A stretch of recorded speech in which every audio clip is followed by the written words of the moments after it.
Darkman Doll here. Today I want to come to you with a video for Freeforn Dreadlock Talk. Excuse me. Freeforn Dreadlock Talk is a show where I share with you the adventure I've had with my Freeforn Dreadlocks thus for how long has it been? 23 years. And I share with you the trials and tribulations I've been through with my dreadlocks and why I love having Freeform Dreadlocks. And I just wanted to point out some things today on today's show. I'll take my dreads down. I've been wearing my dreads up more often because I've noticed that when I do that, it holds more moisture in them. And if you don't know, I have what's called 4C hair. It's the most fragile, most prone to getting really dry and brittle and breaking. So the best thing for this type of hair, at least for me, what I've experienced, is moisture. In the past, I did say I wouldn't use oils because it attracts a lot of dirt and lint and stuff, and it seems like it's suffocating my scalp. But lately, as of late, and I think it has a lot to do with where I'm living, I've noticed my hair is needing that extra moisture, and it seems like from doing the treatments I've been doing with them, it's been getting it in better shape, and the ends aren't like breaking off like they used to a lot. But yeah, you can look at my past videos where I talk about that specific videos on my Freeform Dreadlock journey. What I would really talk to you guys about is I understand it, but don't understand it, and why we're still at this point in the natural hair journey, specifically for African American women with hair like mine, 4C, low porosity hair. Why are we still putting wigs on our head? And why are we still adding extension hair to our head? We're so vain. We're so vain. We're so into, like, I can't have uneven hair. So, if I wanted to, you see this chunk of dreads that have molded into its own? If I wanted to, I could, put some extension dreadlock on the end of it so it's as long as this one. You know what I'm saying? So where does the madness end on this? I watched a bunch of videos that are for 4C hair. Some of them I really liked a lot. Some of them I didn't understand why the person would put a wig on after their hair. Their hair looks really beautiful. They did it nice, styled it nice, and then they put a wig on top of it. And that's been said that putting a wig on top of it is like a protective style. But, isn't there other ways you could protect your hair other than putting someone else's hair on top of your hair? And then there's the argument, well, it's my hair because I bought it, and it just seems so, it just seems like we just still haven't come to that point where we really love our hair, our natural 4C low porosity hair. And I'm specifically speaking to women. Yes, women do have a lot of pressure when it comes to stepping out of the house and looking a certain way, because people don't expect women to look sloppy or tacky or whatever. They want them to look a certain way. And people can argue about that, but it is true.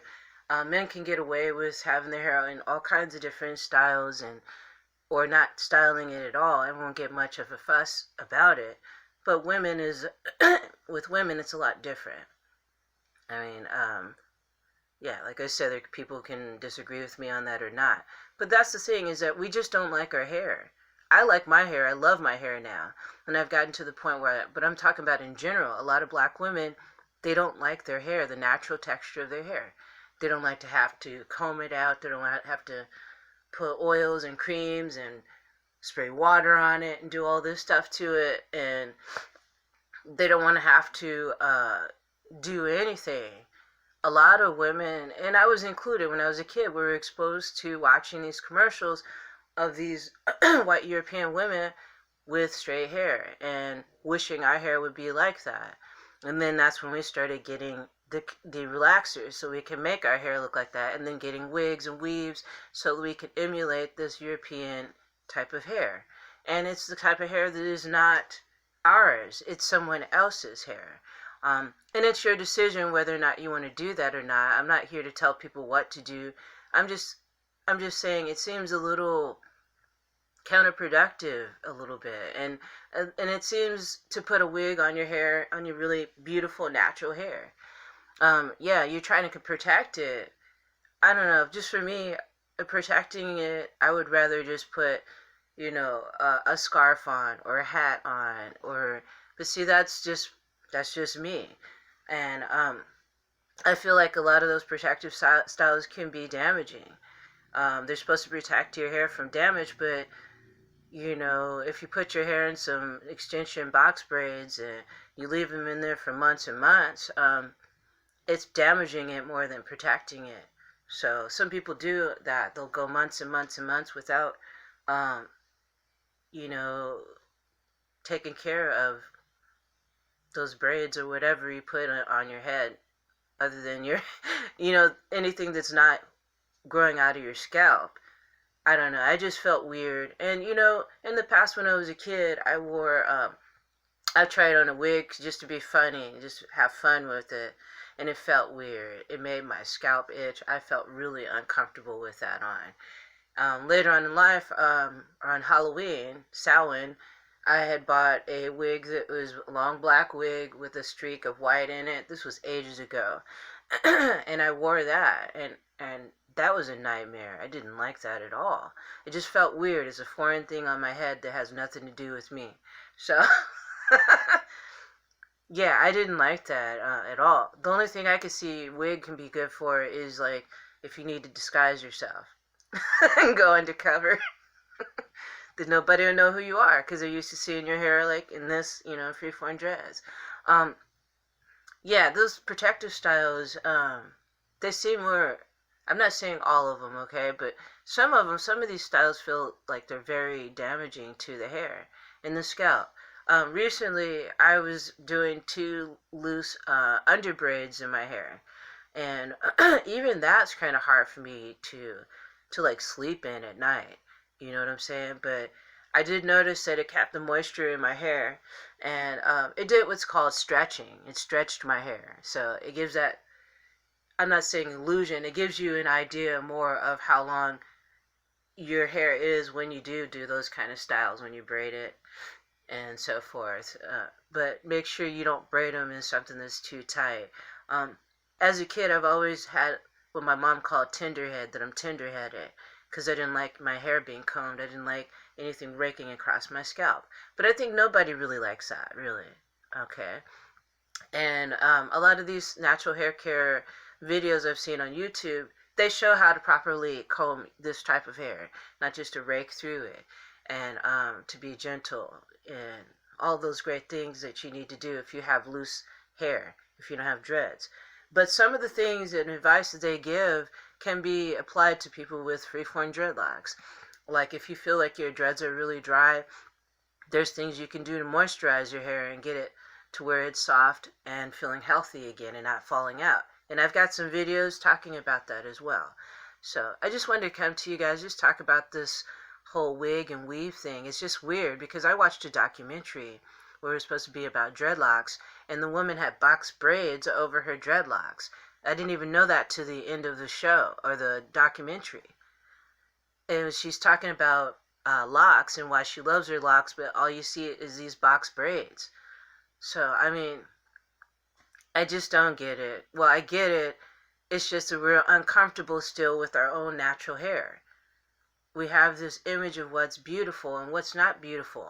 And we're looking at all these other people for inspiration on how to be in this world and how to look in this world. And we should be looking to ourselves and appreciating what we already have on our heads instead of trying to alter it. I mean, there's so many people that say, oh, this hairstyle damaged my hair. And then weeks later you do that same hairstyle again, and your hair is not even the length that it'll that'll make that work without a lot of tension on your scalp. So I just really want people to be conscious of what you're doing, everything, and especially with your hair. If your hair is falling out and you're wearing these really tight styles and you're doing all this stuff, you need to start, maybe do something else, because a lot of these styles are damaging. You know, the most I've been doing, like I said, did the really loose, 2 loose under braids, and I kept that in my hair for quite a bit, for about a week almost. But I can't wear a single hairstyle for more than a week. I mean, for me, that's too much tension on my scalp. And because I have freeform dreadlocks, and they kind of join together. See that? This one's joining with this one. They join together. So, like this is with this. So, it's not easy to like do one of those hairstyles and keep it in for a long time. If your hair isn't at that length where you can wear a hairstyle comfortably, um, without it causing tension on your hair, on your scalp, then just don't do it. Just find other ways of protecting your hair. There's so many other ways instead of wearing a really tight conforming hairstyle. All right. All right. Thank you for joining me today. I hope you guys found something helpful within what I had to talk about for freeform dreadlocks. It's a journey, and it's a journey into learning more about you and what your hair is all about. And it helps you to appreciate your hair more and love yourself more for who you are, the way you are, the way your hair comes out of your scalp naturally. And don't just think about what's on the outside, think about what's on the inside. Let's try to pump our body with lots of minerals and vitamins from fruits and vegetables, nuts and seeds, and drink very healing drinks, and think very healing thoughts. So we got to do a little bit of everything in order to maintain a healthy head of hair. And I learned too through the years, because I've experienced a lot of damage, and now I've gotten a lot of new growth, and I've become more aware of what my hair needs and what it doesn't need. So it can be a lifelong journey, but it's worth the journey for me because it's helped me to love what I have on myself. I'm growing out of my head naturally, and that's why that's why I think it's sad that we're still doing that, putting wigs on our head and extensions and all of that. A lot of it seems like it's not because we just like the way it looks. It's just that we're trying to hide our natural hair, and we don't like our natural hair and don't like being bothered with it. But that's why I found that deciding to let my hair lock, freeform dreadlock, that way it's been the key to unlocking why I don't like my hair.